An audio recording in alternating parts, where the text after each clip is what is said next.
नमस्कार। आईसीआर मध्य भारत के इस अंक में मैं आपका हार्दिक स्वागत करता हूं। साथियों, अभी सोयाबीन की फसल का सीज़न चल रहा है। कई जगह पे सोयाबीन की बोनी हुई है, कई जगह पे बोनी के बाद में वर्षा बिल्कुल गायब हो चुकी है, जहां पे ऐसे हमारे किसान भाई सूखे की स्थिति का सामना कर रहे हैं।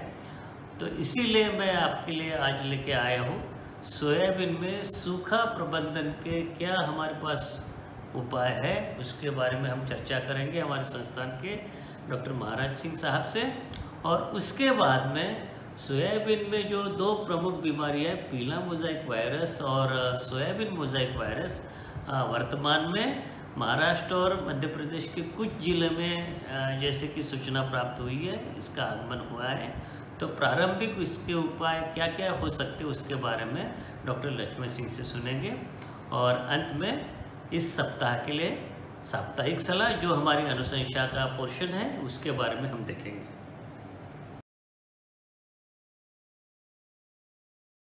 किसान भाइयों नमस्कार। आज आपको मैं सोयाबीन में सूखे के प्रबंधन के बारे में बताऊंगा। किसान भाइयों, जैसा कि आप जानते हैं, सोयाबीन एक वर्षा आधारित फसल है और किसान सोयाबीन की बोनी से लेकर के सोयाबीन की कटाई तक पानी के लिए किसानों को वर्षा पर ही आधारित रहना होता है। और किसी भी अवस्था में वर्षा देर से होना या वर्षा ना होने की वजह से जो सूखा पड़ता है, उसका नुकसान फसल को होता है। सामान्यतः देखा गया है कि सोयाबीन में 40% तक की पैदावार में कमी सूखे की वजह से होती है। जैसा कि आप जानते हैं, पानी जो है किसी भी पौधे के लिए अत्यंत ही आवश्यक है। जहाँ तक सोयाबीन की बात है, सोयाबीन में बोनी से लेकर के फसल के बीज भराव तक पानी की आवश्यकता हमेशा पौधे को रहती है। सर्वप्रथम जैसे बोनी के समय ये ध्यान देना चाहिए कि मिट्टी में जब तक 10 सेंटीमीटर तक नमी ना हो तो बोनी नहीं करनी चाहिए। दूसरी, आवश्यक नमी होने पर ही बोनी करें। और बोनी के पश्चात अंकुरण के समय में अगर नमी कमी भी होती है तो उसका विपरीत प्रभाव अंकुरण पर नहीं पड़ता है, अतः उस समय चिंता की बात नहीं है। लेकिन अगर अंकुरण के 10 दिन पश्चात या 15 दिन पश्चात, जिसको कि हम प्रारंभिक कायिक अवस्था कहते हैं, उस समय अगर वर्षा नहीं होती है या बारिश नहीं होती है तो उसका सूखे का प्रभाव पौधे पर पड़ता है। तो उस समय हम इससे बचाव के लिए क्या करते हैं कि अगर हमारे पास मल्चिंग की एक टर्म है जिसको यूज़ करते हैं, तो हमारे पास जैसे गेहूं का भूसा या धान का भूसा या कोई भी भूसा है, तो उसको अगर हम जो अंकुरित फसल है उसके ऊपर अगर बिछा देते हैं तो उससे जो नुकसान होता है, पानी का वाष्पोत्सर्जन के कारण नुकसान होता है, उसको बचा करके हम फसल को सूखे से बचा सकते हैं। दूसरा है, अगर सूखा जो है कायिक अवस्था पर पड़ता है या पुष्प अवस्था पर पड़ता है या बीज भराव पर पड़ता है, तो इसके विभिन्न तरह से इसके नुकसान फसल को होते हैं। यदि कायिक अवस्था पर सूखा पड़ता है तो उसकी वजह से सोयाबीन की फसल में नोड कम बनते हैं, और नोड कम बनने से क्या होता है कि फलियों की संख्या भी कम होती है। इसी प्रकार पुष्प अवस्था पर सूखा पड़ने पर पुष्प जो है झड़ने लगते हैं, इससे भी फसल पर विपरीत प्रभाव पड़ता है। तीसरा होता है बीज भराव की अवस्था। बीज भराव की अवस्था में भी अगर सूखा पड़ता है तो बीज में भराव नहीं होता, जिसकी वजह से फसल को नुकसान होता है।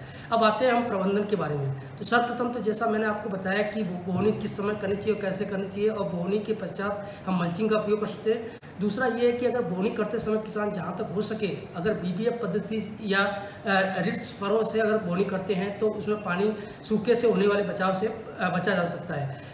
दूसरा आता है, अगर सूखा हमारा कायिक अवस्था पे या पुष्प अवस्था पर पड़ता है तो उस समय हमारी मल्चिंग या दूसरी पद्धति काम नहीं करती है, तो उसके लिए हमारे पास एक ही उपचार रहता है, वो होता है स्प्रे। तो हम कुछ केमिकल्स और कुछ हार्मोन आपको बताएंगे जिसका स्प्रे करके हम उस समय में अपनी फसल को सूखे से बचा सकते हैं। तो उसमें जो पहला स्प्रे है वो है 2% DAP और 1% पोटेशियम क्लोराइड। इसका मिश्रण बना करके छिड़काव करें तो सूखे पर जो है इसका अच्छा, सूखे से बचाव पर अच्छा प्रभाव पड़ता है। दूसरा जो है 500 ppm जो है साइकोसेल का अगर हम स्प्रे करें तो उसे भी सूखे से बचा जा सकता है। इसी प्रकार जो और भी हमारे जैसे स्प्लिट डोज नाइट्रोजन और पोटेशियम की अगर हम फर्टिलाइजर दे रहे हैं तो उसको स्प्लिट अगर हम तोड़ करके देते हैं तो उससे भी अच्छा प्रभाव पड़ता है। इसके अलावा हमारे पास कुछ हार्मोन भी हैं जिसका अगर हम स्प्रे करें तो उसका भी सूखे से बचा जा सकता है, 5 से 10 दिन तक सूखे से उससे बचा जा सकता है। इस कड़ी में जो हमारे पास हार्मोन है उसमें naphthalene acetic acid NAA, Cycocel, salicylic acid इत्यादि हैं। धन्यवाद।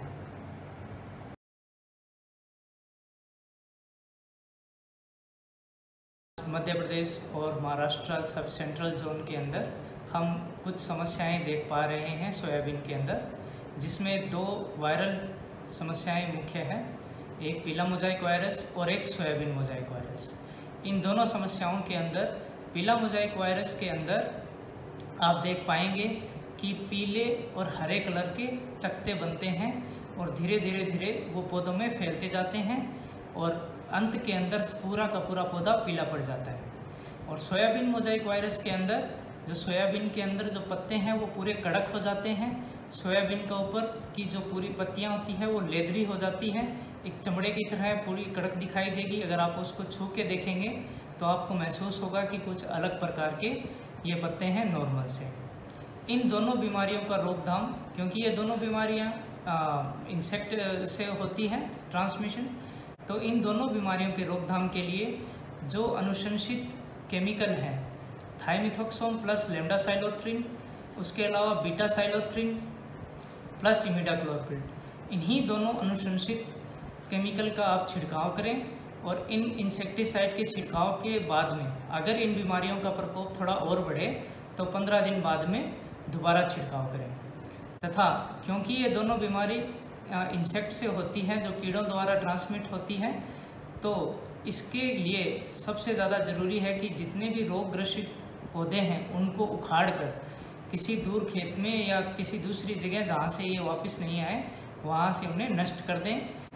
सफ़ेद मक्खी के नियंत्रण के लिए आप इसके अलावा येलो स्टिकी ट्रैप भी लगा सकते हैं, जिससे कि भी सफ़ेद मक्खी का पॉपुलेशन कम होगी।